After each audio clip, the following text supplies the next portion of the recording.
তাকওয়া হচ্ছে এমন গুরুত্বপূর্ণ একটি গুণের নাম, যে মুমিন এই গুণ অর্জন করতে পারবে তার মর্যাদা আল্লাহর কাছে তামাম মাখলুকাত এমনকি ফেরেশতার চাইতেও আরো বেশি বেড়ে যাবে। সুবহানাল্লাহ। আর এই একটা গুণ, এটা যার ভিতরে থাকবে না, এই লোকটা খারাপ হতে হতে ইবলিসের চেয়েও আরো খারাপ হয়ে যাবে। তাকওয়া, অন্তরে যদি আল্লাহর ভয় না থাকে, এই ব্যক্তির জন্য চুরি করা ব্যাপারই না। অন্তরে আল্লাহর ভয় না থাকলে জিনা করা ব্যাপারই না। অন্তরে আল্লাহর ভয় না থাকলে মেম্বার চেয়ারম্যান হয়ে টিন চুরি করা ব্যাপারই না। অন্তরে আল্লাহর ভয় না থাকলে দেশের সম্পদ লুটপাট করে বিদেশে পাচার করা ব্যাপারই না। অন্তরে তাকওয়া না থাকলে দেশের মানুষের ঘাম জড়ানো পয়সা চুরি করে বেগম পাড়ায় বাড়ি করা ব্যাপারই না। আর তাকওয়া যদি অন্তরে থাকে, তাহলে গুনাহ থেকে, পাপাচার থেকে, অনাচার থেকে নিজেকে সেফ রাখা সম্ভব হয়ে যাবে ইনশাআল্লাহ। তাহলে বোঝা গেল তাকওয়া এই গুণটি অত্যন্ত গুরুত্বপূর্ণ। তাকওয়া আপনি কেন অর্জন করবেন? এই গুণটি আপনার কেন অর্জন করা দরকার? কারণ এটি এমন একটি গুণের নাম, এটি যদি কারো মধ্যে না থাকে, সে ব্যক্তি জান্নাতে যাওয়া তো দূরের কথা, জান্নাতের গন্ধ সে পাবে না। তাহলে সবাই বলেন তো, এই গুণটা আমাদের জন্য কম গুরুত্বপূর্ণ না বেশি গুরুত্বপূর্ণ? তাকওয়া হচ্ছে এমন একটি গুণ, যে গুণের অনুপস্থিতি থাকলে পরে জান্নাতের গন্ধ পাওয়া যাবে না। নবী করিম সাল্লাল্লাহু আলাইহি ওয়াসাল্লামকে জিজ্ঞেস করা হয়েছিল, মা আকসারু মা ইউদখিলুন নাসান নার, কোন আমলের কারণে মানুষ সবচাইতে বেশি জাহান্নামে যাবে? নবীজি তখন বললেন, দুটি অঙ্গের অপব্যবহারের কারণে মানুষ সব চাইতে বেশি জাহান্নামে যাবে। জুড়ে বলেন, কয়টা অঙ্গ? একটা হলো আলফাম, এই জবান, এই মুখ, জবানের অপব্যবহার। দুই নাম্বার হচ্ছে ওয়াল ফারাজ, লজ্জাস্থান। এই দুটো জিনিস দিয়ে দুনিয়াতে গুনাহ হয় সবচাইতে বেশি। কারণ এই জবান দিয়েই মানুষ মিথ্যা বলে, জবান দিয়েই মানুষ মিথ্যা সাক্ষী দেয়, এই জবান দিয়েই মানুষ ওয়াদা করে, ওয়াদা ভঙ্গ করে, এই জবান দিয়ে ইসলামের বিরুদ্ধে বক্তৃতা করে, এই জবান দিয়েই কোরআন সুন্নাহ বিরোধী কথা বলে। এই জবানের অপব্যবহার। আর দুই নাম্বার হলো লজ্জাস্থানের অপব্যবহার। বিবাহ বহির্ভূত হারাম রিলেশন আমাদের সমাজে আছে না নাই? লজ্জাস্থানের অপব্যবহার আর জবানের অপব্যবহার, এই দুটো জিনিসের কারণে মানুষ সবচাইতে বেশি জাহান্নামে যাবে বলেছেন মুহাম্মদ। আমরা বলি সাল্লাল্লাহু আলাইহি ওয়াসাল্লাম। নবীজিকে আবারও প্রশ্ন করা হলো, মা আকসারু মা ইউদখিলুন নাসাল জান্নাহ, ওগো আল্লাহর নবী, কোন আমলের কারণে মানুষ সবচাইতে বেশি জান্নাতে যাবে? নবীজি বললেন, দুটো আমলের কারণে, দুটো জিনিসের কারণে মানুষ সবচাইতে বেশি জান্নাতে যাবে। এক নাম্বার হচ্ছে তাকওয়াল্লাহ, আল্লাহর ভয়। দুই নাম্বার হলো হুসনুল খুলুক, উত্তম চরিত্র, সৎ চরিত্র বা সৎ চরিত্র। আর এই দুইটা একটা আরেকটার সাথে রিলেটেড। উত্তম চরিত্রবান হতে হলে তাকওয়ার দরকার, তাকওয়া ছাড়া উত্তম চরিত্রবান হওয়া যায় না। এজন্য নবীজি বলেছেন, যার মধ্যে তাকওয়া আছে, তাকওয়ার কারণে সে সচ্চরিত্রবান হয়ে যায়। আর ওই সচ্চরিত্রবান তাকওয়াবান ব্যক্তির জন্য যিনি জান্নাত রেখেছেন তিনি কে? তাকওয়া এটি খুবই গুরুত্বপূর্ণ একটি গুণের নাম। এটা না থাকলে পরে জান্নাতের গন্ধ পাওয়া যাবে। এজন্য রব্বুল আলামিন কোরআনুল কারীমের অসংখ্য জায়গায় এই তাকওয়া অর্জনের কথা বলেছেন। তাকওয়ার গুণে গুণান্বিত হওয়ার আদেশ দিয়েছেন। যেমন আল্লাহ তাআলা কোরআনুল কারীমের ৫ নম্বর সূরা সূরাতুল মাইদা এর ৩৫ নম্বর আয়াতের মধ্যে বলেছেন, ইয়া আইয়ুহাল্লাযীনা আমানুত্তাকুল্লাহ, হে ঈমানদারেরা তোমরা আল্লাহকে ভয় করো।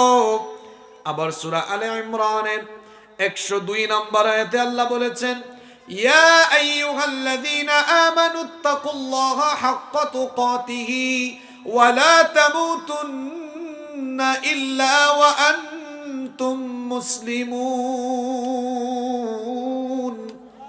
হে ঈমানদারেরা তোমরা আল্লাহকে যথাযথভাবে ভয় করো, ভয় করার মতো ভয় করো, আর মুসলমান না হয়ে মৃত্যুবরণ করো না। আবার আল্লাহ তাআলা সূরা তাওবার ১১৯ নম্বর আয়াতের মধ্যে বলেছেন, ইয়া আইয়ুহাল্লাযীনা আমানুত্তাকুল্লাহা ওয়া কুনু মা'আস সাদিকিন। হে ঈমানদারেরা তোমরা আল্লাহকে ভয় করো এবং সত্যবাদীদের সঙ্গে থাকো। এভাবে আপনি যদি কোরআন পড়েন, কোরআন তালাশ করেন, তাহলে দেখবেন কোরআনের অসংখ্য জায়গায় এই তাকওয়ার গুণে গুণান্বিত হওয়ার আদেশ যিনি দিয়েছেন তিনি কে? তাকওয়া এটি এমন একটি গুণের নাম, এই তাকওয়াবান ব্যক্তি আল্লাহর কাছে এত সম্মানিত, এত মর্যাদাবান। প্রতিদিন দুনিয়া থেকে কত মানুষ চলে যায়, কত মানুষের মৃত্যু হচ্ছে, কত মানুষ চলে যাচ্ছে। হঠাৎ করে আমার আপনারও মৃত্যুর সময় চলে আসবে এবং এটা যে কোনো মুহূর্তে। আমরা কেউ জানি না কে কখন আমরা দুনিয়া থেকে চলে যাব। তাকওয়াবান অবস্থায় যারা দুনিয়া থেকে বিদায় নেয়, এরা যখন দুনিয়া থেকে চলে যায়, এদের মৃত্যুতে দেখা যায় দুনিয়ার মানুষের অন্তরও তাদের জন্য আহাজারি করে। বাড়ি এক এলাকায় না থাকলে অসুবিধা নাই। আপনাদের বাড়ি হলো গোপালগঞ্জে, একজন মুত্তাকি পরহেজগার মানুষ, আল্লাহওয়ালা মানুষ, তার বাড়ি যদি রাজশাহীতে হয়, গোপালগঞ্জের মানুষ খবর পেলে ওই রাজশাহীতে থাকা ওই পরহেজগার মুত্তাকি লোকটা যদি তার কাছে জানাশোনা পরিচিত হয়, দেখবেন তার জন্য গোপালগঞ্জ থেকেও মনটা আহাজারি করে। করে কি করে না? একজন মুত্তাকি বান্দা দুনিয়া থেকে যখন যায়, মানুষ যেমন তার জন্য আহাজারি করে, ঠিক তেমনি ভাবে হাদিসে এসেছে, নবীজি বলেছেন, একজন মুত্তাকি বান্দার মৃত্যুর পরে আল্লাহর রহমতের ফেরেশতারা ৪০ দিন পর্যন্ত তার জন্য আহাজারি করে। সুবহানাল্লাহ পড়তে পারলেন না?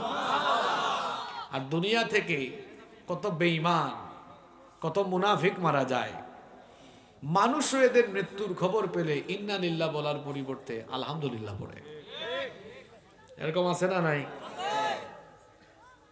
কিছু মানুষের মৃত্যু, আমাদের বাংলাদেশেও এরকম টাটকা টাটকা শয়তান অনেকগুলা মারা গেছে। আমি নাম না হয় না বললাম, এদের মরণের পরে মানুষ ইন্না লিল্লাহ পড়ে না। দেখবেন বিভিন্ন মিডিয়া খবরের লিঙ্ক যখন দেওয়া হয়, মানুষের কমেন্ট পড়লেই বোঝা যায় যে মানুষ তার মৃত্যুতে খুশি না বেজার। আর কিছু মানুষ জীবিত থাকা অবস্থায়ও এদের নাম শুনলেই মানুষ এদেরকে থুতু দেয়। যেমন আমাদের দেশে এরকম অনেকেই আছে, যেমন শাহরিয়ার কবির, তারা আমাদের দেশের মানুষ কিশোর জানি কয়। এটা আপনারা বলেছেন, তবে কথাটা আপনাদের নয়। মুক্তিযুদ্ধে অংশগ্রহণকারী একজন সেক্টর কমান্ডার এই কথা বলেছে। এটা আমাদের মতো কোনো হুজুরও বলে না, সাধারণ মানুষও বলে না। বলেছে মুক্তিযুদ্ধে অংশগ্রহণকারী একজন সেক্টর কমান্ডার। তিনি বলেছেন ৭১ সালে পাকিস্তানি হানাদাররা যখন এদেশের মানুষের উপরে নির্যাতন নিপীড়ন চালিয়েছে, বঙ্গবন্ধুর ভাষণের পরে যখন মানুষ মুক্তিযুদ্ধে ঝাঁপিয়ে পড়েছে, পাকিস্তানি হানাদারেরা যখন বঙ্গবন্ধুকে অ্যারেস্ট করলো, আবার এদেশের মানুষের উপরে ঝাঁপিয়ে পড়ল। তখন এই লোক শাহরিয়ার কবির, সে নাকি পাকিস্তানিদেরকে দেশি মুরগি সাপ্লাই দিয়েছে। এখন এটা সাধারণ কোনো মানুষের কথা নয়, মুক্তিযুদ্ধে অংশগ্রহণকারী একজন সেক্টর কমান্ডার এটা বলেছেন। দায়িত্বশীল মহলের উচিত ওনার এই বক্তব্য খতিয়ে দেখা, আমলে নেয়া, তদন্ত কমিটি গঠন করা। তদন্ত কমিটি গঠন করার পরে যদি অভিযোগ প্রমাণিত হয়, হাত করা লাগাইয়া হাত করাকে নাপাক করে লাভ নাই। গরু ছাগল বাঁধার রশি দিয়া তারে বেঁধে ট্রাইব্যুনালে হাজির করে তারপরে যুদ্ধাপরাধে অভিযুক্ত এটা যদি প্রমাণিত হয়, তাহলে ফাঁসি দিয়ে মৃত্যুদণ্ডে দণ্ডিত করে তার বিচার এদেশে করা দরকার। দেখেন না এখন বাংলাদেশে ট্রান্সজেন্ডার নিয়ে কত আলোচনা সমালোচনা। আপনারা তো সুখী মানুষ, আপনারা খবর রাখেন তো শরীফ থেকে, এগুলা এখন বইয়ের ভিতরে নাই, এখন প্র্যাকটিক্যাল আমল শুরু হয়ে গেছে। আজকের খবর জানেন আপনারা, সময় টিভি নিউজ করেছে, আমি আসার সময় দেখলাম, ঢাকায় এক গার্লস স্কুলে এক ছেলে বুরখা পরে ঢুকেছে, পুলিশ তারে ধইরা পিটাইছে। এই খবরটা কে কে দেখছেন আজকে? হাত তোলেন তো। তাহলে শরীফার প্র্যাকটিক্যাল শুরু হয়েছে কিনা? কথা বলেন না কেন? কথা যে কন না, কিছুদিন পরে আপনার ছেলে মুন্না আপনাকে এসে বলবে, আব্বু আমাকে দেখছেন এত বছর ধরে মুন্না, মনে মনে আমি মুন্নি। এখন তো সব মনে মনে, সব কি শরীফার প্র্যাকটিক্যাল অ্যাপ্লাই কি শুরু হয়ে যায়নি? কথা বলছেন না কেন? নাকি দেশ আপনারা চালান বলে আপনারা কথা বলবেন না? কথা বলবেন না আপনারা? কথা বলতে হবে। একটা ছেলেদের দেহ নিয়ে জন্ম নিয়েছে, কণ্ঠ ছেলের মতো, সবকিছু মাথা থেকে পা পর্যন্ত সব ছেলের মতো। সে মনে মনে যদি বলে আমি মেয়ে, এটা তার মনের রোগ। এই মনের রোগের চিকিৎসা সে করুক, আমাদের কোনো আপত্তি আছে? কিন্তু এটাকে পাঠ্য বইয়ে ঢুকিয়ে দিয়ে, এমনকি এই বিষয়টার সমর্থন দিয়ে পশ্চিমাদের মতো এটাকে প্রতিষ্ঠা করতে চাওয়া, এটা হচ্ছে মানবতাকে বিপর্যস্ত করে দেওয়া। আমি শেষ করি না বাবাজান, কথাগুলো শোনেন। আমি তো চিল্লাই বলতেছি না, বুঝার জন্য কথা বলছি।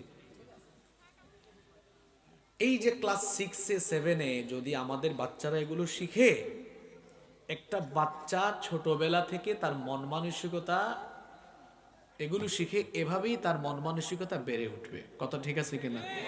সে যেটা শিখলো এভাবেই তার মন মানসিকতা বেড়ে উঠল।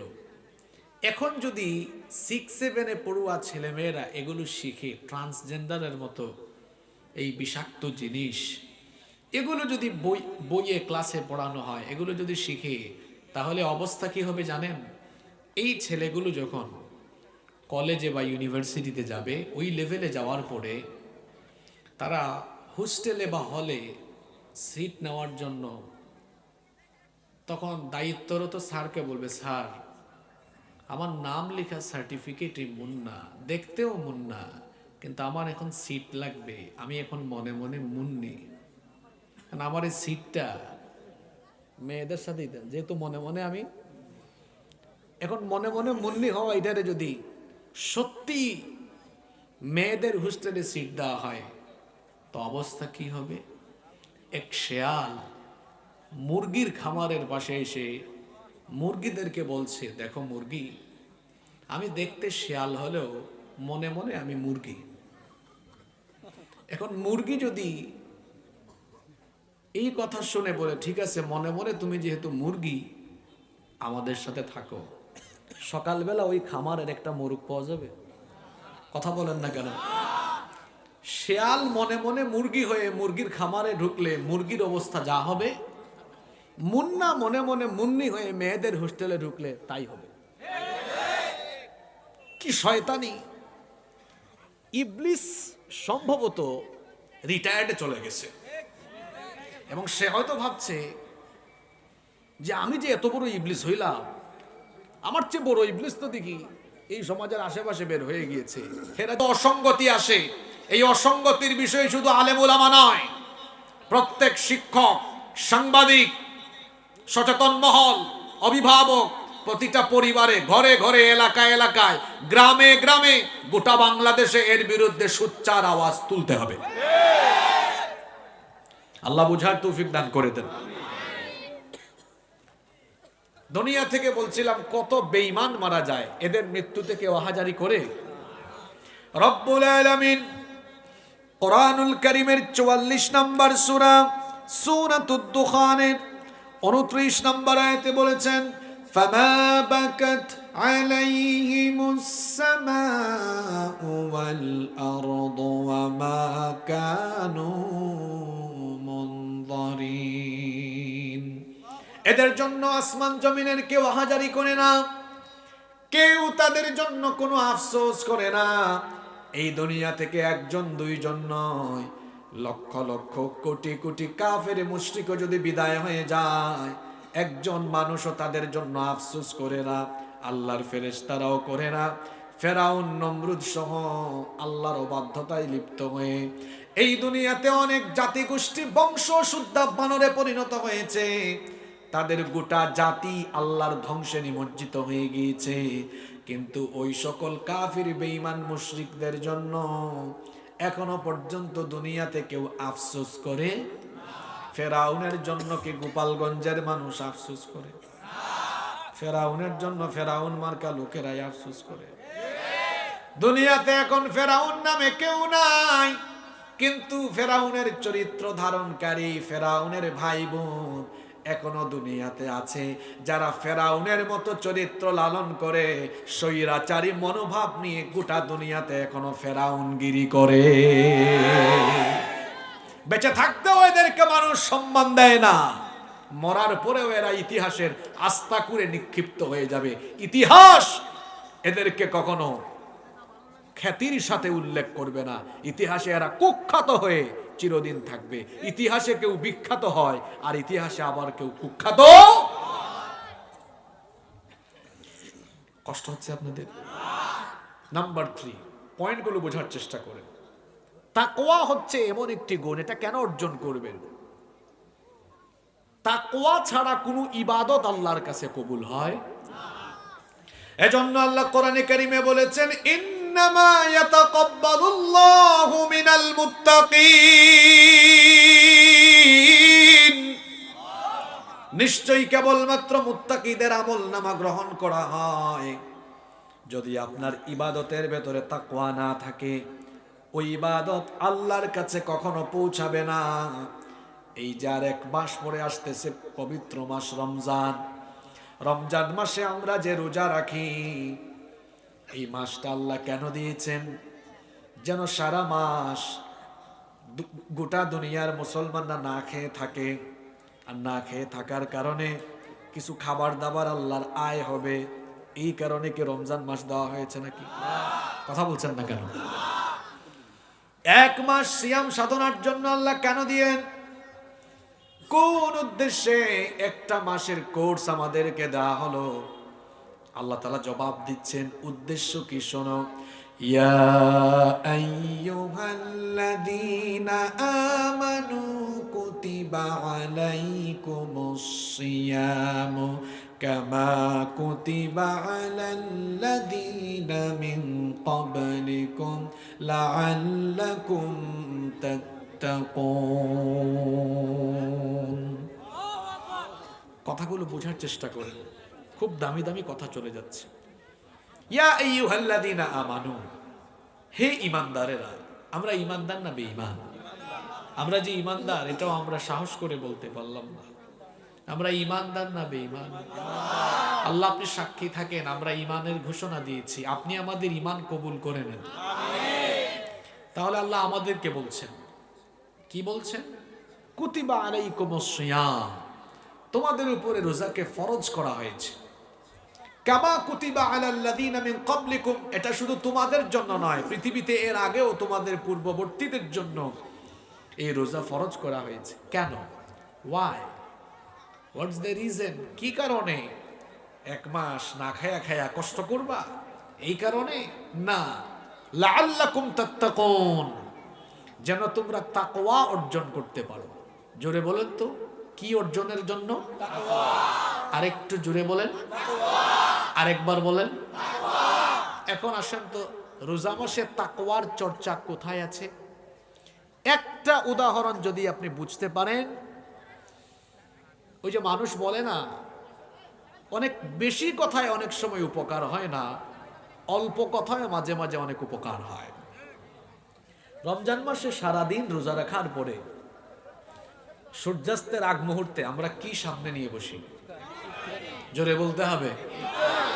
সারাদিন রোজা রাখার পরে ইফতারের আগ মুহূর্তে সামনে কত ধরনের শরবত, খেজুর, ছোলা, পেঁয়াজু, আপনাদের গোপালগঞ্জে আর কি কি থাকে? অনেক ফ্রুটস থাকে, মুড়ি থাকে তো না? মুড়ি থাকে, জিলাপি থাকে। এগুলোর কথা শুনে অনেকের জিহ্বায় পানি আসা শুরু হয়েছে। এই যে সারাদিন রোজা রাখার পরে ইফতারির এই আইটেম, আমার দিকে তাকান প্লিজ, তাকওয়া এখানে আছে, আপনি বুঝে যাবেন তো। সারাদিন রোজা রাখার পরে এত ইফতারির আইটেম আপনার সামনে, ইফতারিগুলোতে আপনি হাত দেন, ইফতারিগুলোতে আপনি নড়াচড়া করছেন হাত দিয়ে। আপনি যদি ওই পেটে কিন্তু খুব ক্ষুধা, মনটা চায় তখন সব একাই খায়ালাম, হয় কি না? ইফতারের আগে মনে হয় সব খাবার আমি একাই খায়া ফেলবো, পরে একটু শরবত, খেজুর আর 2-3 ঢোক পানি খাওয়ার পরে আর খাওয়া যায় আগে ভাগে মনে আজকে সব একাই খায়ালাম একদম। ঠিক আছে কিনা? এই যে এত খাবার সামনে, বান্দা ঘড়ির দিকে তাকায়, এহে এখনো 20 মিনিট, আরো 10 মিনিট। এই যে ঘড়ির দিকে তাকায় আর কান পেতে আছে আজান হয় কিনা। এই যে আপনি ঘড়ির টাইমের দিকে তাকায় অপেক্ষা করেন, খাবার দাবার সব সামনেই আছে। আপনি যদি খেয়ে ফেলেন তো কোনো ফেরেশতা এসে কি একদম গাল বরাবর থাপ্পড় মারবে? বেটা খাইছত কেন? মারবে? আপনাকে কি গরু ছাগলের রশি দিয়া বাইন্দা জেলখানায় নিয়ে যাবে খাইলি কেন? এই যে আপনি খান না, অথবা আপনাদের ওসি সাহেবের পক্ষ থেকে কি মানা করা আছে যে যে ব্যক্তি খাবে আজানের আগে তার একদম বাইন্দা পিটাবো, এরকম কিছু আছে কিনা? দেশীয় আইন আছে এরকম? নাই। এই যে আপনার সামনে এত খাবার দাবার আছে, আপনি খাইতেছেন না কেন? কার ভয়ে? জোরে বলেন, কার ভয়ে?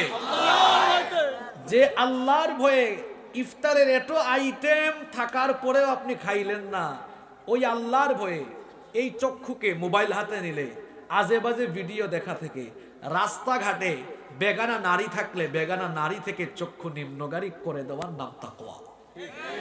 সুবহানাল্লাহ পড়বেন না?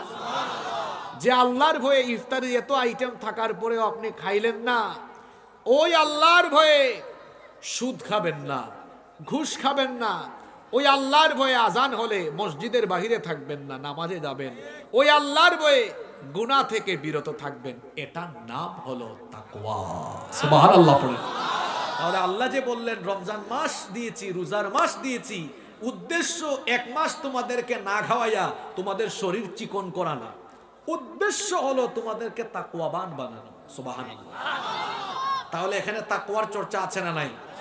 এবার আমার দিকে তাকান, রমজানের ওয়াজ রমজানের আগেই আমাকে দিয়ে দিচ্ছেন, ভালো হয়েছে এটা। একদিকে কিছু কিছু মানুষ আছে, এই গোপালগঞ্জেও আছে, সাহরির সময় উঠে সাহরি খায়, ফজরের নামাজও আদায় করে না, ঘুমিয়ে যায়। এমন মানুষ তো আমাদের সমাজে নাই। ফজর নাই, জোহর নাই, আসর নাই, মাগরিবের টাইমে এবার ইফতারে আছে, তারাবিও আছে। রমজানের রোজা রেখে ফরজ আদায় করেছে কয়টা? জোরে বলতে হবে। আপনারা যে মানুষ আছেন আমার কিন্তু ভালোই লাগতেছে, কারণ আপনারা খুব মনোযোগী আছেন, আলহামদুলিল্লাহ। অনেক সময় বেশি মানুষ হইলে মাহফিলে গ্যাদারিং হয়, ডানে কথা বলে, বামে কথা বলে, আর এরকম নিরিবিলি কথা শুনলে ভালোই লাগে। আপনারা মাগুরার নড়াইলের মানুষের মতো, মাগুরা নড়াইলের মানুষও চুপচাপ থাকে। তো যাই হোক, সারাদিন রোজা রেখে কয়টা ফরজ আদায় করেছে? একটা। আর 5 বার নামাজ ছাইরা ফরজ ছাড়ছে কয়টা? ইসলামের 5টা স্তম্ভের মধ্যে ইমানের পরে রোজা না নামাজ? জোরে বলেন। আচ্ছা, সাহরি থেকে নিয়ে ইফতার পর্যন্ত পানিও পান করলো না, খাবার দাবারও, কিন্তু সমান তালে সারাদিন মিথ্যা বলল, গীবত করলো, চুগলখুরি করলো। কিছু ছেলেরা তো আছে সারাদিন কাটামো কেমনে, টিভি দেখে, সিনেমা দেখে, নাটক দেখে দেখে কাটায়। কি আছে না নাই? তাহলে সারাদিন না খেয়ে থাকলো, পানাহার থেকেও বিরত থাকলো, কিন্তু গুনাহ থামালো না। নবীজি কি বলেছেন? লাইসা সিয়ামু মিনাল আকলি ওয়াশ শুরব। সারাদিন পানাহার আর খাবার দাবার ত্যাগ করার নাম রোজা নয়। তাহলে রোজা কি? ইন্নামাস সিয়ামু মিনাল লাগবি ওয়ার রাফাস। রোজা হচ্ছে সারাদিন পানাহার, খাবার দাবার আর স্ত্রী সহবাস থেকে বিরত থাকার পাশাপাশি যে আল্লাহর ভয়ে আমার হালাল স্ত্রীর কাছে গেলাম না, যে আল্লাহর ভয়ে খাবার খেলাম না, যে আল্লাহর ভয়ে পানি পান করলাম না, ওই আল্লাহর ভয়ে সারাদিন সকল অন্যায়, সকল পাপ থেকে নিজেকে সেফ রাখা, এটার নাম রোজা। নবীজি বলেছেন, মাল্লাম ইয়াদা কাওলা যুর ওয়াল আমালা বিহি ফালাইসা লিল্লাহি হাজাতুন আন ইয়াদা তাআমাহু ওয়া শারাবাহু। যে ব্যক্তি রমজান মাসে রোজা রেখে অন্যায়, গুনাহের কাজ, অজ্ঞতাপূর্ণ কাজ ছেড়ে দিতে পারল না, ওই ব্যক্তি না খাইয়া থাকার কোনো দাম আল্লাহর কাছে। তাহলে রমজান মাসে রোজাদার হলো দুই প্রকার। জোরে বলেন, কয় প্রকার? এক প্রকার হলো খাবার খায় না, পানাহার করে না, স্ত্রীর কাছেও যায় না, কোনো গুনাহ। আরেক প্রকার হলো খাবার দাবার পানাহার, স্ত্রীর কাছেও যায় না, ঠিক আছে, মিথ্যাও বলে, সুদও খায়, ঘুষও খায়, আবার কায়দা করে সুদ খায়, ঘুষ খায়, ঘুষের টাকা নিয়ে আসছে। তুমি তো বেসময়ে, অসময়ে চলে এসেছো। জানো না আমি রোজা রাখছি? তোমার এই আবার ঘুষও কয় না, কয় হাদিয়া। কয় তোমার এই হাদিয়া আমি নিতে পারবো না, এটা স্পর্শ করতে পারবো না। আচ্ছা তুমি এক কাজ করো, একটু ঘুরে আসো, আমার টেবিলের মধ্যে ড্রয়ারে রেখে দাও। কি জাতের রোজাদার, নিজে এটা স্পর্শ করে না, কায়দা করে ঠিকই ঢুকায় রাখছে। এরকম নাই তো? কি আর বলবো, ট্রাফিক পুলিশ পর্যন্ত দেখবেন ঈদের ৩-৪ দিন আগে মাথা খারাপ হয়ে যায়, রাস্তায় রাস্তায় ট্রাক আটকায়া পয়সা খায়। আছে না নাই? এ সময় হাদিয়া বেড়ে যায় তো। জি, আপনারা আমার কথায় রাগ করছেন না তো? এটার নাম রোজা? কথা বলেন না কেন? তাহলে রোজাও কবুল হবে না কি না থাকলে? জোরে বলেন, আরেকটু জোরে বলেন। রোজার মাসের পরে আবার আরেকটা মাসের শেষে, হজের মাসের সময় আমরা কুরবানির ঈদ পালন করি। এই যে সারা দেশে লক্ষ লক্ষ গরু ছাগল জবাই হচ্ছে, এই গরু ছাগলের একটা অংশ তো আমরা আল্লাহকেও দিই। আল্লাহ নেন, আপনি বলছেন নেন, আপনার ভাগও দিলাম। এরকম নাকি বিষয়টা? রক্ত, মাংস, চামড়া কোনোটা কি আল্লাহ নেন? আল্লাহ কি নেন? মাশাআল্লাহ, কি নেন? এজন্য আল্লাহ বলেছেন, lan yanalallaha luhumuha wala dima'uha walakin yanaluhu তাকওয়া মিনকুম।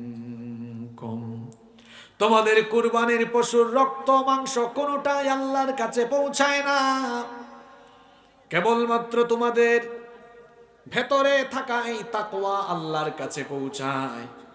তোমরা কোন মন মানসিকতা নিয়ে, কোন উদ্দেশ্য নিয়ে কুরবানি করো, সেই তাকওয়া যিনি যাচাই করেন তিনি কে?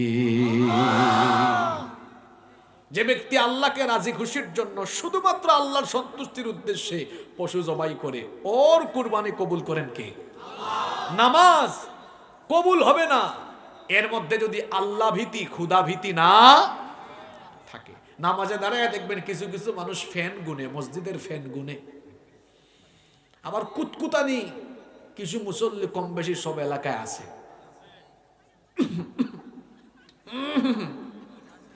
আছে? আপনাদের এলাকা মানে একটু কম। জি,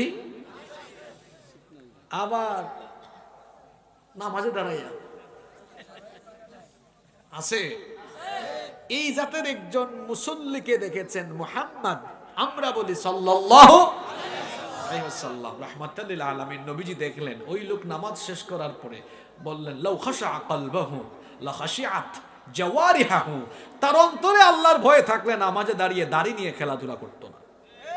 কিছু মানুষ নামাজে দাঁড়িয়ে শার্টের কলার ঠিক করে বুতাম লাগায়, আবার কেউ কেউ আছে হয়তো এই কাতারে দাঁড়াইছে, পরবর্তী কাতারে মনে হয়েছে পিছনের কাতার কি ফিল আপ হয়েছে কিনা একটু করে দেখে নাই, আছে না নাই? এই নামাজে খোদাভীতি। তাহলে নামাজ বলেন আর আপনি রোজা বলেন আর আপনি কুরবানি বলেন, যে কোনো ইবাদত কবুল হওয়ার পূর্ব শর্ত হলো। তাহলে তাকওয়া এটা কম গুরুত্বপূর্ণ না বেশি গুরুত্বপূর্ণ? আমরা মনে করি আমাদের মধ্যে যাদের টাকা পয়সা বেশি, আমাদের এলাকায় সবচাইতে সম্মানও তার বেশি, যার ক্ষমতা বেশি আমরা মনে করি তার সম্মান সবচেয়ে বেশি। কিন্তু আল্লাহ বলেন টাকা পয়সা ক্ষমতা দিয়ে আমার কাছে সম্মানিত হওয়া যায় না। আল্লাহ তাআলা বলছেন, ইন্না আকরামাকুম ইনদাল্লাহি আতকাকুম ইন্নাল্লাহা আলিমুন খাবীর। নিশ্চয়ই তোমাদের মধ্যে তাকওয়াবান যারা, আমার কাছে সম্মানিত হলো তারা। সুবহানাল্লাহ। 4 নম্বর পয়েন্ট বললাম। 5 নম্বর, দাড়ি টুপি আর লম্বা জুব্বা পরে তাকওয়াবান হওয়া যায় না। তাকওয়া থাকার জায়গা হলো অন্তর। তাকওয়া থাকার জায়গা কোথায়? যদি দাড়ি থাকলেই তাকওয়াবান হওয়া যেত, রবীন্দ্রনাথ ঠাকুর সবচেয়ে বড় মুত্তাকি হতো। দাড়ি কম না বেশি? দাড়ি তো আছে, মুছও বেটার কম না, এত লম্বা মুছ রেখেছে। তো এই দাড়ি টুপি আর আপনার জুব্বা দিয়ে আপনি মুত্তাকি হতে পারবেন না। এর মানে আবার এটা ভুল বুঝবেন না যে হুজুর যেহেতু বলছে দাড়ি টুপি আর জুব্বা দিয়ে মুত্তাকি হওয়া যায় না, তো দাড়ি আর রাখতাম না, একদম শেষ, সাফা চাট, একদম কিচ্ছু থাকবে না। না, বিষয়টা এমন নয়। মনে করেন আপনাদের এলাকায় অনেক স্কুল আছে না? আছে। এই স্কুলে দেখবেন অনেক শিক্ষার্থীরা, স্টুডেন্টরা স্কুল ড্রেস পরে যায়, যায় কিনা? কোন কোন স্কুল আছে স্কুল ড্রেস পরে না গেলে স্কুলের গেটের ভিতরে আপনাকে আর ঢুকতে দিবে না। তাহলে বোঝা গেল ড্রেস কোডেরও গুরুত্ব। আচ্ছা, আবার কেউ ড্রেস মেনটেন করে স্কুলে যায়, কিন্তু দেখা যায় নিয়মিত ক্লাস করে না, ফাঁকিবাজি করে, ক্লাস থইয়া আড্ডাবাজি করে, ক্লাসও করে না, ফেল করলো। এখন আপনি বলেন তো, স্কুল ড্রেস পরে স্কুলে গিয়ে নিয়মিত ক্লাস না করে, পরীক্ষায় পাশ না করে যে স্কুল ড্রেসটা পরে যায়, এটার ইজ্জত থাকবে? থাকবে না। তাহলে বোঝা গেল স্কুল ড্রেসও পড়তে হবে, ভালো রেজাল্টও করতে হবে। তাহলে দাড়ি টুপি এটা তো লাগবে।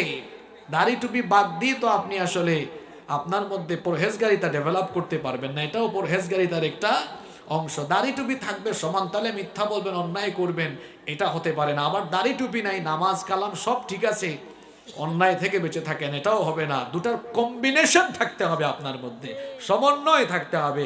আপনার মধ্যে নবীর সুন্নাত থাকবে, পাশাপাশি অন্তরে তাকওয়াও থাকবে। সুবহানাল্লাহ। এবার আসেন, এতক্ষণ জোরে যে তাকওয়ার গুরুত্ব আপনাদেরকে বুঝালাম, যে তাকওয়া ছাড়া, কয়টা পয়েন্ট বলেছি আমি? 5টা। এই তাকওয়া ছাড়া জান্নাতের গন্ধ পাওয়া যাবে। 2 নম্বর পয়েন্টে কি বললাম? এই আচ্ছা, এখানে আমার আলোচনার পরে আজান হবে, নামাজ হবে, আপনারা কেউ উঠাউঠি করবেন না। আপনারা আমাকে 10-15 মিনিট সাপোর্ট দিতে পারবেন তো? আমি যে বিষয়টা শুরু করেছি এই বিষয়টা আমি শেষ করছি, ফিনিশিং এর দিকে আমরা আস্তে আস্তে যাচ্ছি ইনশা। 2 নম্বর কি বলেছিলাম? তাকওয়াবান লোকেরাই আল্লাহর কাছে মর্যাদাবান। 3 নম্বরে বলেছি কোনো ইবাদত কবুল হবে না কি না থাকলে। 4 নম্বরে বলেছি এই তাকওয়া হলো সম্মানিত হওয়ার মানদণ্ড। 5 নম্বরে বলেছি এই তাকওয়া এটা থাকার জায়গা কোথায়? জোরে বলেন। এবার আসেন, যে তাকওয়ার কথা এতক্ষণ ধরে বলছি, এবার মূল প্রশ্ন হলো যে জিনিসটা কি? তাকওয়া জিনিসটা, আমি তাকওয়ার অনেকগুলো ডেফিনেশন অনেক তাফসিরে, হাদিসে, অন্যান্য কিতাবে পড়েছি। তার মধ্যে আমার সবচাইতে পছন্দ হয়েছে তাকওয়ার এই ডেফিনেশনটা, যেটা এখন আমি আপনাদেরকে বলবো। আমি কি বলবো? ওমর রাদিয়াল্লাহু আনহু, আমরা সবাই তার নাম জানি তো, ওমর ইবনুল খাত্তাব রাদিয়াল্লাহু আনহু। তিনি একবার উবাই বিন কাব রাদিয়াল্লাহু আনহুকে প্রশ্ন করলেন। তিনি বললেন, ভাই উবাই, তাকওয়া কি? শুনেছি তাকওয়া নাকি এমন একটি গুণ, যে গুণ না থাকলে পরে একজন মুমিন কখনো পরিপূর্ণ মুমিন হতে পারে না। ওই তাকওয়া বিষয়টা কি, আমাকে কি বুঝিয়ে আপনি বলবেন নাকি?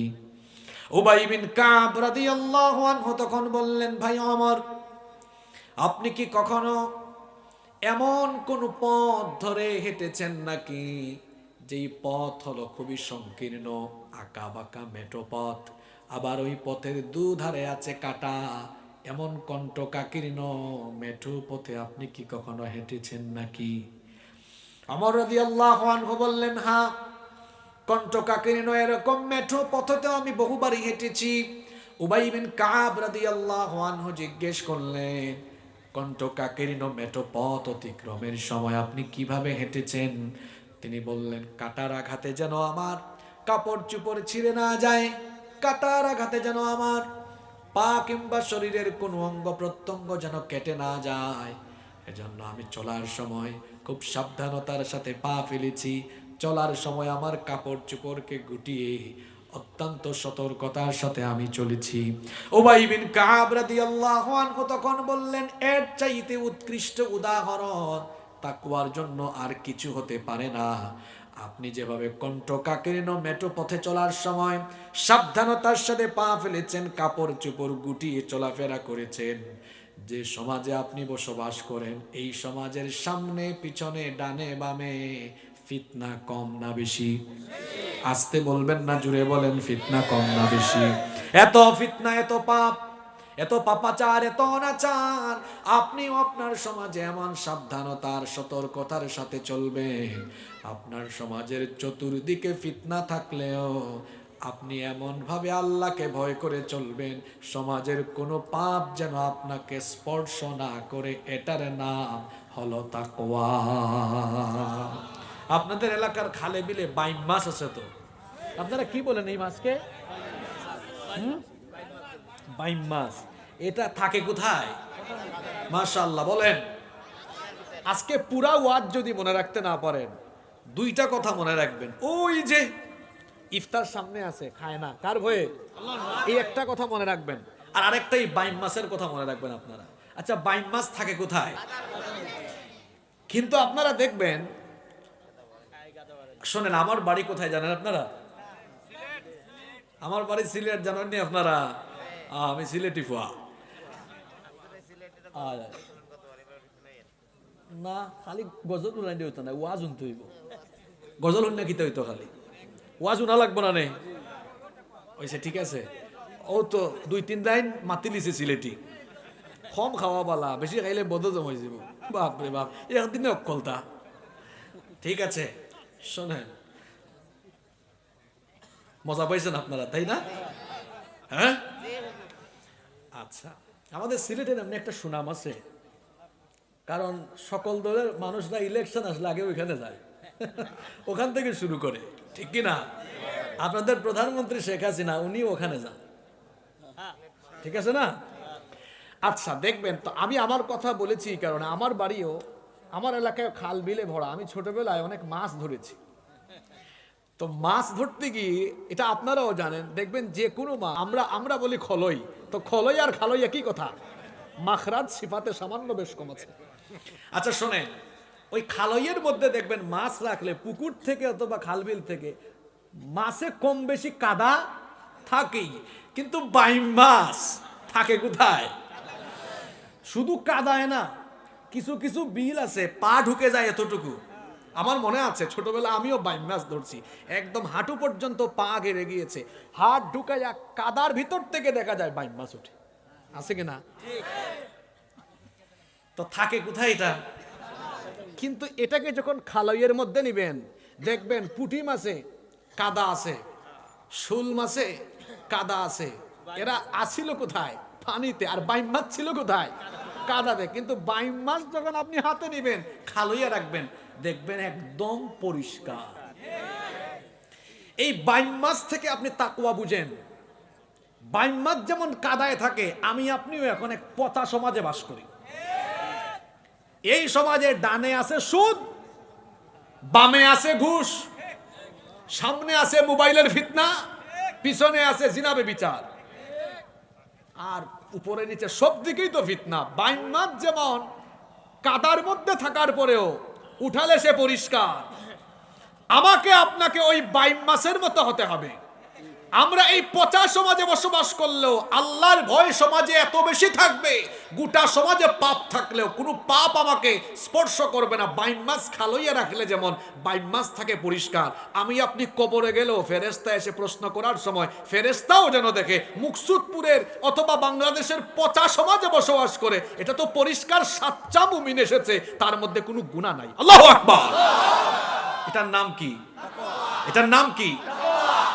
পুরা ওয়াজ মনে না রাখতে পারলেও এই বাইম মাছের উদাহরণ আর ওই ইফতারের উদাহরণ মনে রাখতে পারলে আজকের এই তাকওয়ার বিষয় ঠিক হয়ে যাবে ইনশাআল্লাহ। তবে আমি আরো 5 মিনিট কথা বলবো, কারণ আমাকে তো সমাপ্ত করতে হবে, একটা বিষয় সুন্দরভাবে ফিনিশ করা দরকার।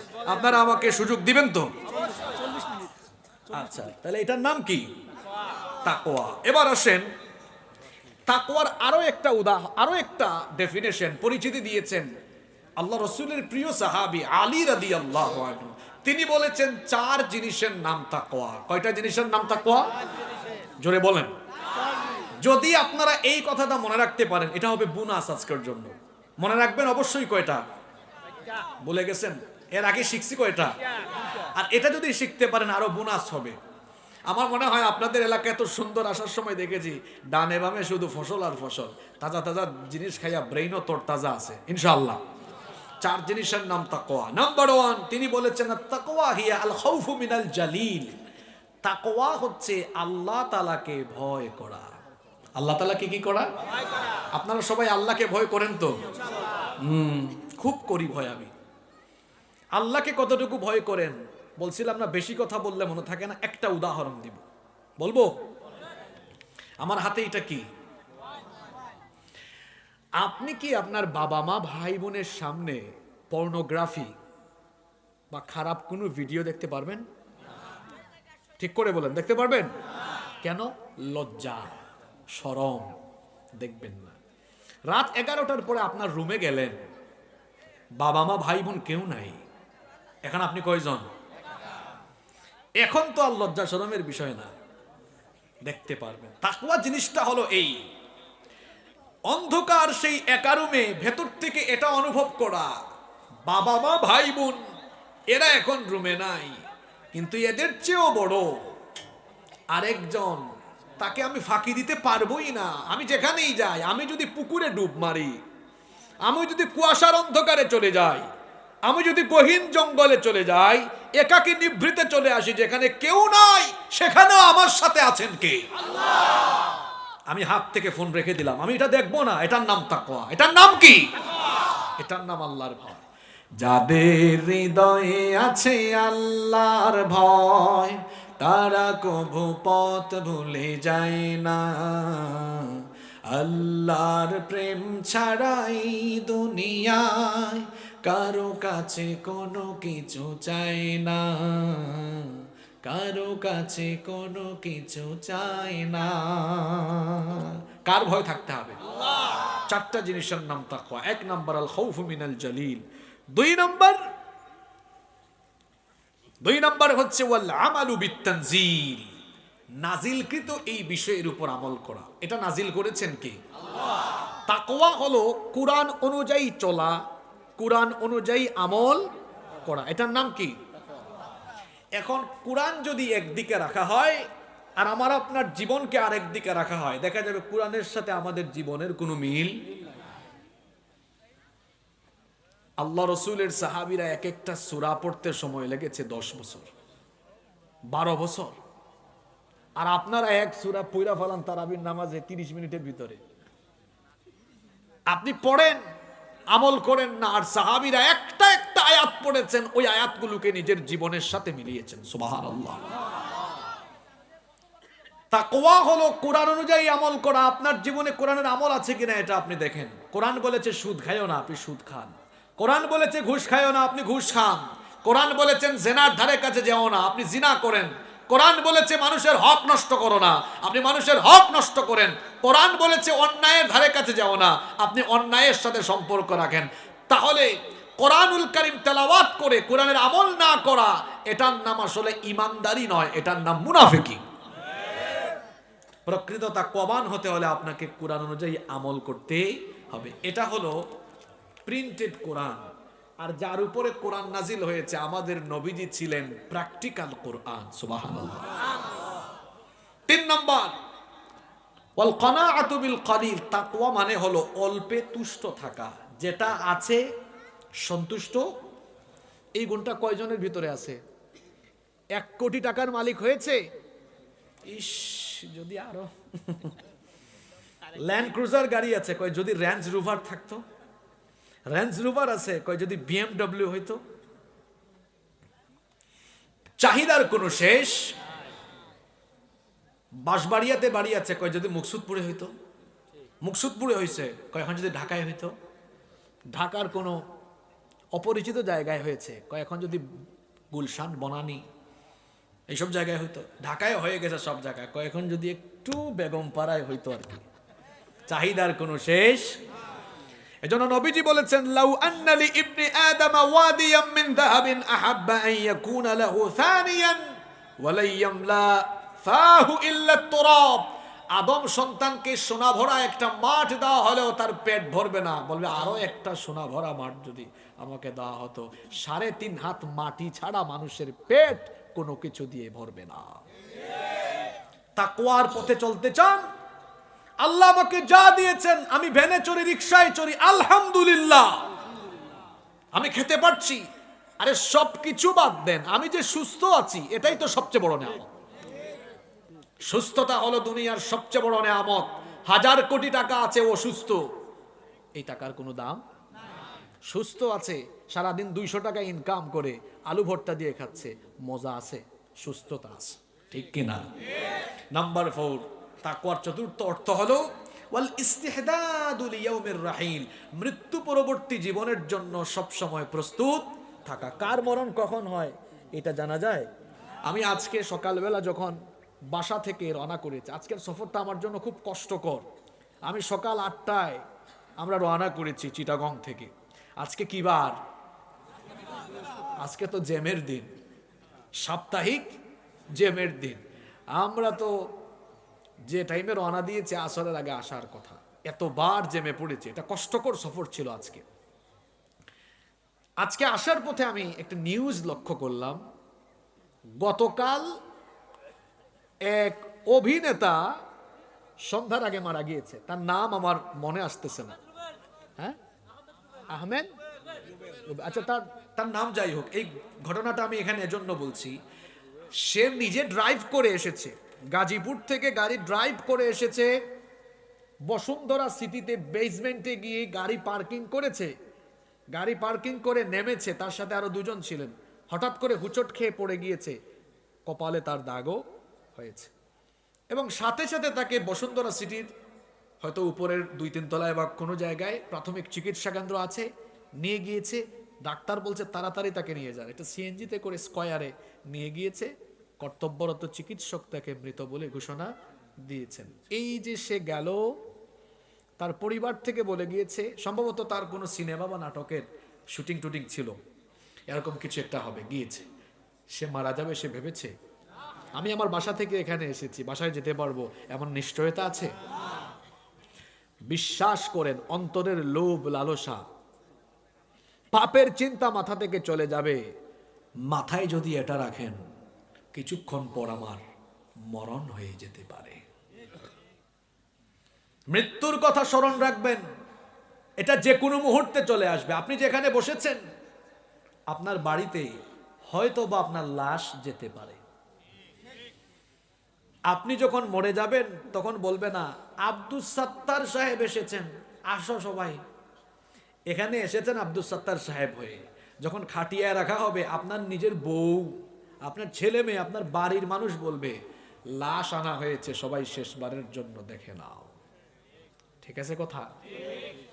মৃত্যুটা হলো এমন, কয়টা জিনিসের নাম তাকওয়া। এটা বলেছেন আলী রাদিয়াল্লাহু আনহু। ভয় করা কাকে? প্রকাশ্যেও গোপনেও। 2 নাম্বার কোরআন অনুযায়ী আমল করা। 3 নাম্বার যা আছে তার উপরে সন্তুষ্ট থাকা। 4 নাম্বার একটা জিনিসের কথা মাথায় রাখা, সেটার নাম কি? জোরে বলেন। যে কথাগুলো বলেছি বেশি কথা নয়, অল্প কথা বুঝতে পারলে বরকত আছে। এই তাকওয়ার মাস রমজান মাস, এই 1 মাস আল্লাহ দিয়েছেন, 1 মাস ট্রেনিং গ্রহণ করে বাকি 11 মাস ওভাবে চলবেন। কিন্তু দেখা যায় হায় রে হায়, 29 রমজান থেকে মেয়েদের কারবার তো আরো খারাপ। কয় শাহজাদি মেহেদি আনো, আর টেলিভিশনের সামনে বসে কয় ঈদের কয়দিন অনুষ্ঠান আছে দেখ। রোজা টোজা রাখছে, কিন্তু ঈদের দিন সকালবেলা থেকে ছেলেরা মেয়েরা আবার অশ্লীলতা বেহায়াপনায় লিপ্ত হয়ে যায়। তাহলে এই 1 মাসের ট্রেনিং থেকে সে কি নিল, কি বা অর্জন করলো? একটা মাস আল্লাহ দিয়েছেন যাতে বাদ বাকি মাসগুলো আমরা এই মাস থেকে যে তাকওয়া নিয়েছি, এই তাকওয়ার আলোকে যেন আমরা কাটাতে পারি। আর সামনে রমজান মাস, তারাবির নামে কেউ যেন তাড়াতাড়ি না করে। আমাদের দেশে তো রমজান মাস আসলেই আরে বাপ রে বাপ, হুজুরদের দোষ দিয়েও লাভ নাই, কমিটিও বড় ফার্স্ট ক্লাস। ওরা হুজুরও খুঁজে কোন হুজুরের স্পিড বেশি, কোন হুজুরের কি বেশি স্পিড বেশি। আর হুজুরের স্পিডও এমন, শুধু শুরুতে বোঝা যায় ইয়া আইয়ুহাল্লাযীনা আমানু, আর মাঝখানে কিছু বোঝা যায় না, শেষে গিয়ে বোঝা যায় ইয়া আমালুন আর তামালুন। ইয়া আইয়ুহাল্লাযীনা আমানু লাআল্লাকুম তুফলিহুন। মুসল্লিও খুশি আছে না নাই? না, তারাবি নিয়ে তামাশা করা যাবে। হক আদায় করে পড়বেন। হুজুরকে বলবেন হুজুর আপনি হক আদায় করে পড়েন, যাতে প্রতিটা শব্দ অক্ষর পিছন থেকে বুঝা। ইন্নাল্লাযীনা কাফারু সাওয়াউন আলাইহিম আআনযারতাহুম আম লাম তুনযিরহুম লা ইউমিনুন খাতামাল্লাহু আলা কুলুবিহিম ওয়া আলা সামঈহিম ওয়া আলা আবসারিহিম গিশাওয়া ওয়া লাহুম আযাবুন আযীম। প্রতিটা অক্ষর এবং শব্দ বোঝা যায় কি যায় না? এই রকম তাকওয়ার মাস সামনে আসতেছে। আমাকেও সুন্দর বিষয় দেওয়া হয়েছে, ধন্যবাদ জানাচ্ছি। আমি বলেছিলাম গোটা ওয়াজ মনে না রাখতে পারলো, 2টা উদাহরণ মনে রাখতে হবে। ওই যে ইফতারের আগে সব আছে খাই না, কার ভয়ে? ওই আল্লাহর ভয়ে আমি গুনাহ করব না। আবার 22 মাস কাদায় থাকে কিন্তু গায়ে কাদা লাগে না। আমার আপনার গোটা সমাজে নষ্টামি থাকবে, বদমাইশি থাকবে, জিনা ব্যভিচার থাকবে, কিন্তু এগুলো আমার গায়ে লাগাতে দিব না। পারবো ইনশাআল্লাহ? এটার নাম কি?